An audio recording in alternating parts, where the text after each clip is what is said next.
Ladies and gentlemen, put your hands together for the publisher of the Georgia Asian Times, Mr. Wong.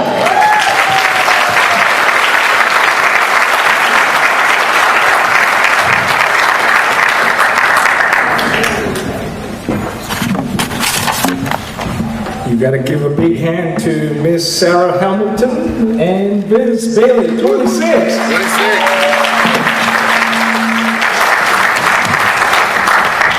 Good evening, ladies and gentlemen.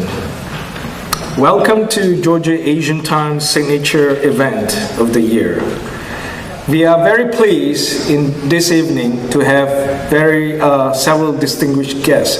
I'd like to take a moment to welcome them and also to join us out of their busy schedule. We have in the House Representative Caroline Bordeaux, U.S. House of Representatives, District 7.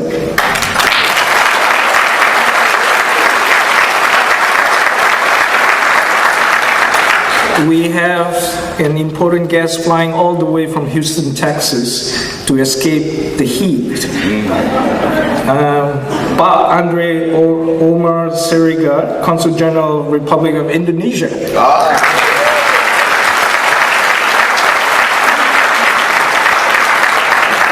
And we have Director General Elliot Wong from TECO Atlanta.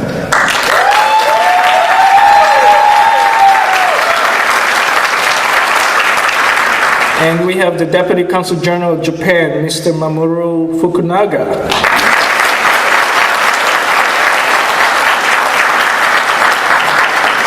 Ask him about Tokyo Olympics. And we have the Mayor of Doraville, Joseph Gearman, joining us.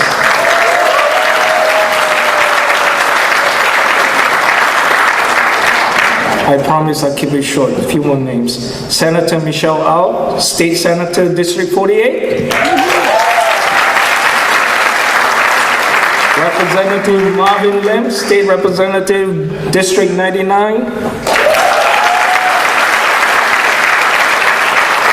And a very dear friend who is going to retire soon, Mr. Doug Hooker, Executive Director, Atlanta Regional Commission. Yeah.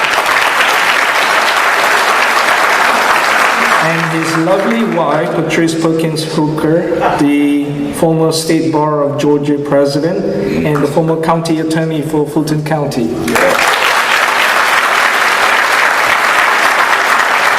I'd like to just end it with two very personal friends. Andrew Kahns, Senior VP, Partnership, Gwinnett. There's Andrew. Roman Dakari, Director, Gwinnett County Economic Development. He is the man that approves all of the major Gwinnett projects, if you do not know. This is the man to talk to. What's his name again? Roman. Roman, all right. It's been exactly almost 2 years we meet here in this room since 2019. Much have happened during the past 24 months. The pandemic, the elections, the anti-Asian rhetoric, and the Atlanta spa shootings. Most importantly, what comes out of it is the AAPI consciousness has awakened. The spotlight is on us here for Georgia AAPI. We have become the model to benchmark for the nation. This is our moment to seize. In Georgia, AAPI have made some tremendous progress in political representation and judicial appointments.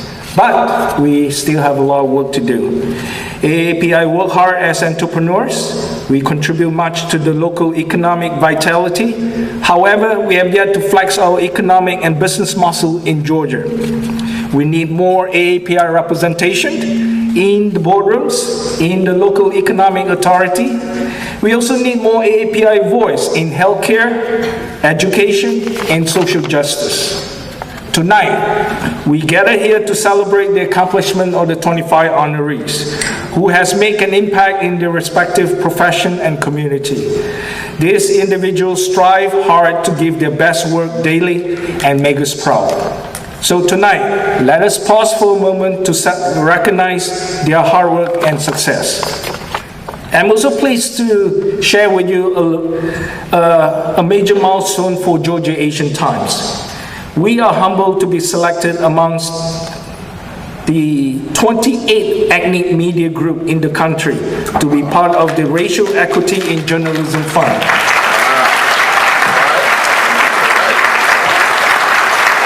Which means we got more work to do. That means we're gonna start digging deeper into stories, into all our community, so that we will beat New York Times, the Washington Post, and all other Guardian newspapers before us.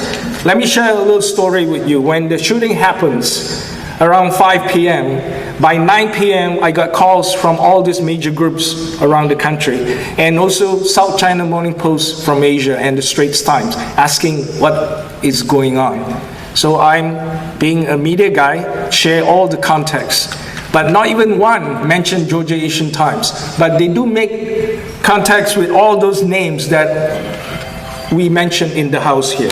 So just keep that in mind, how the big media group works. They are all only for them. So my aspiration is we, Georgia Asian Times, have to change that story, that narrative, before the major groups tell their stories, okay?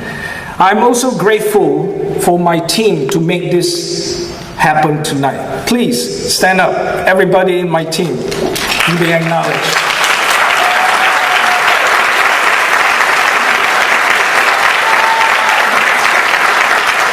I'm grateful to the sponsors for their support of this event. Special thanks to Think Enterprise for being the presenting sponsor.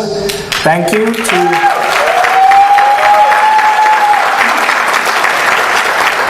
also to Farmers Basket, MBM Logistics International.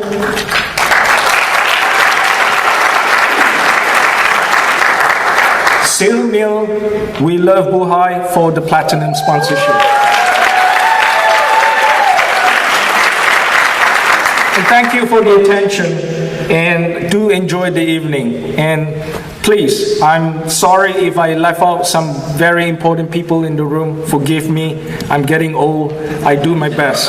So enjoy the evening. Thank you. Give it up for Mr. Lee Wong again, publisher of the Georgia Asian Times. Shout out to Ann Chen. That's my friend, Ann Chen. Vince, how do you know everyone? Well, there's this thing called Facebook, tweets. They maxed you out at 5,000 though. Didn't you reach that like years ago? No. Actually, through interactions like this and various events and festivals and things, and we've just become like family. It's like family. Listening to Lee, that could have been a black man up here talking same issues. Right. Education, we want health care, all the things you said. So that tells you we really are. We're together here tonight, and it's a beautiful thing. Give that a big round of applause one more time. So for family, Mr. Consul General, you got any extra tickets to the Olympics? I can help you get rid of those. So wow. I'll come on you after this, so don't worry about it. But you know, Vince here, he's funny and energetic. But after listening to that, I just need to take a moment to recognize what an incredible, Georgia in the AAPI world was in many ways the center of the country, and this meeting is like the center of AAPI Georgia right now. So what a wonderful night. Yes. So with that being said, we'd like to introduce our guest of honor, Representative Carolyn Bardot, U.S. House. She's here? Will you? No. This is awesome. It is. U.S. Representative Carolyn Bardot, our representative to the U.S. House of Representatives, District 7. Yes. And we are very pleased to have her. She does not need an introduction, but just in case you wonder now why we threw in all those random voting statistics, now you know why. Thanks for listening to all of our voting statistics, Representative. With that being said, please give a warm welcome to Representative Carolyn Bardot, U.S. House of Representatives. My representative. Well, good evening. I don't know if I can be quite as spicy as these guys are, so they're a hard act to follow.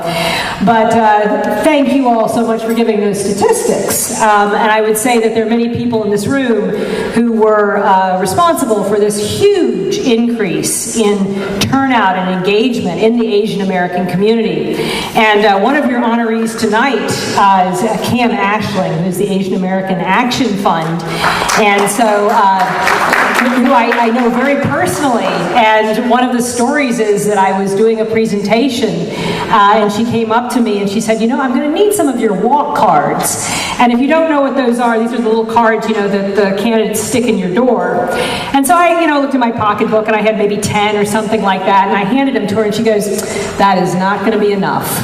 I'm going to need the whole box. And so probably about 10,000 walk cards later, we saw this enormous surge in engagement because of the efforts of people like Cam and because of the efforts of so many of you all in the room.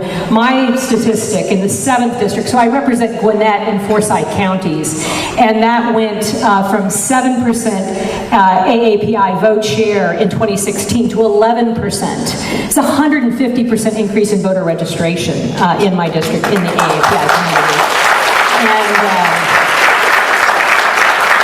And it has been an honor to represent you all, to get to know the very diverse communities of the Asian American community in Gwinnett. And I'm very honored to be here tonight and consider many of the honorees, not just Cam, but many of you I know so well, and am so appreciative of your engagement in the community.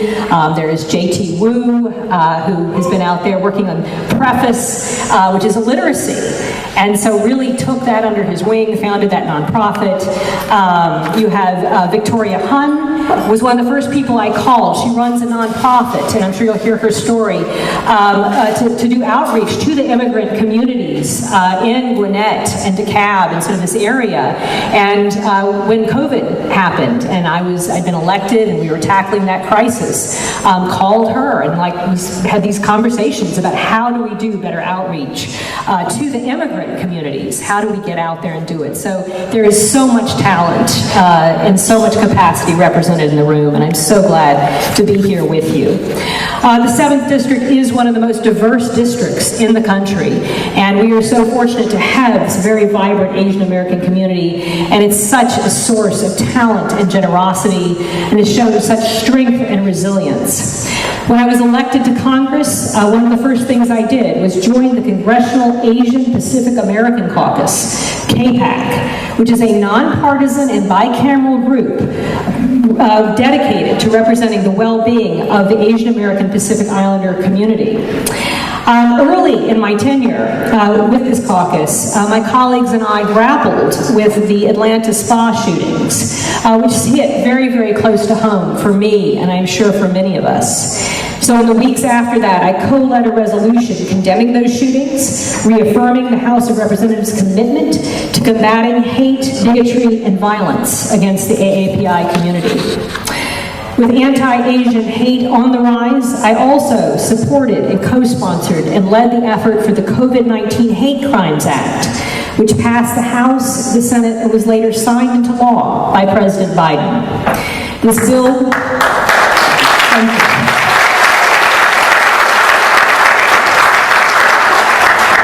This bill would enhance the Department of Justice review of COVID-19 related hate crimes, which, as we know too well, have increased dramatically over the past year and a half, particularly targeting our nation's AAPI communities. Our country is and has always been a nation of immigrants. We each bring different stories, experiences, and talents, but together we are one. And an attack on any of us is an attack on all of us, and we have to recognize that. While Georgia continues to mourn the lives lost, leaders like the ones in this room are helping us all to honor their memories in service and togetherness.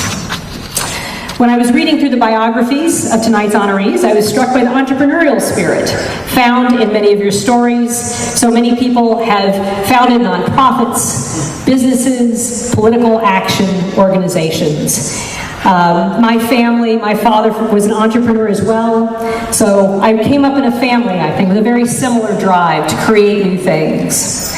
Tonight, I look forward to hearing the stories of these 25 distinguished honorees. May we strive to continue their work to better our communities through innovation and service, leaning on one another in times of need, and sharing with each other in times of celebration. Thank you again to the Asian Times for having me tonight, and once more, congratulations to the honorees.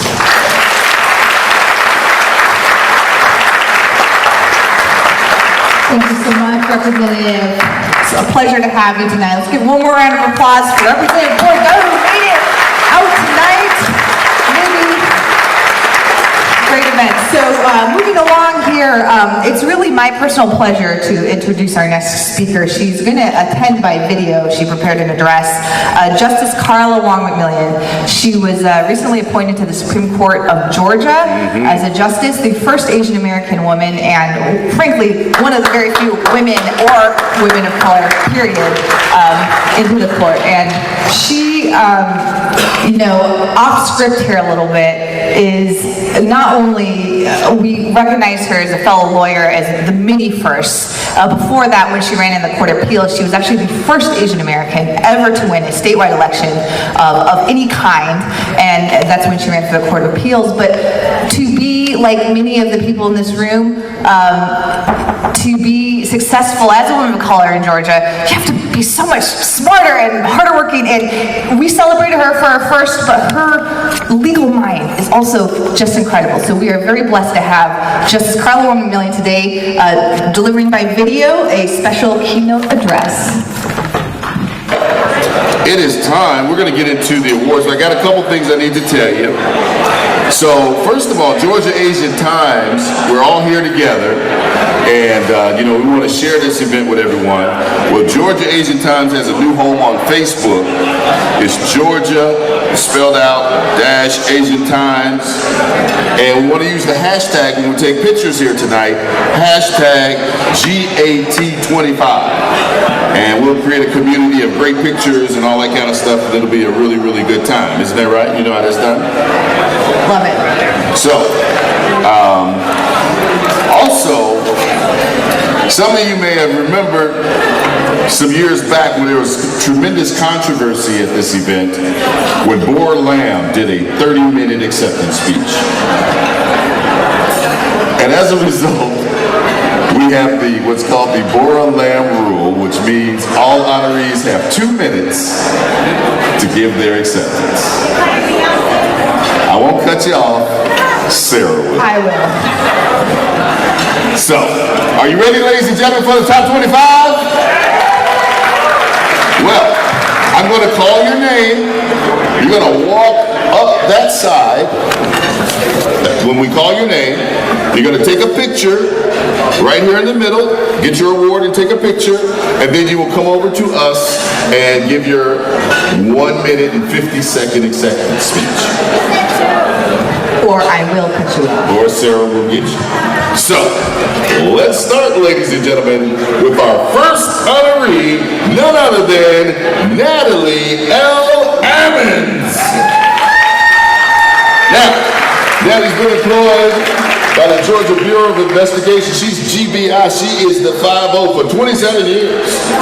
She's currently the Deputy Director of Public Affairs, appointed in June in 2018. She assists the Public Affairs Director in coordinating all aspects of media and public relations for GBI. She is a proud representative of the African American and Asian American communities. Check her out.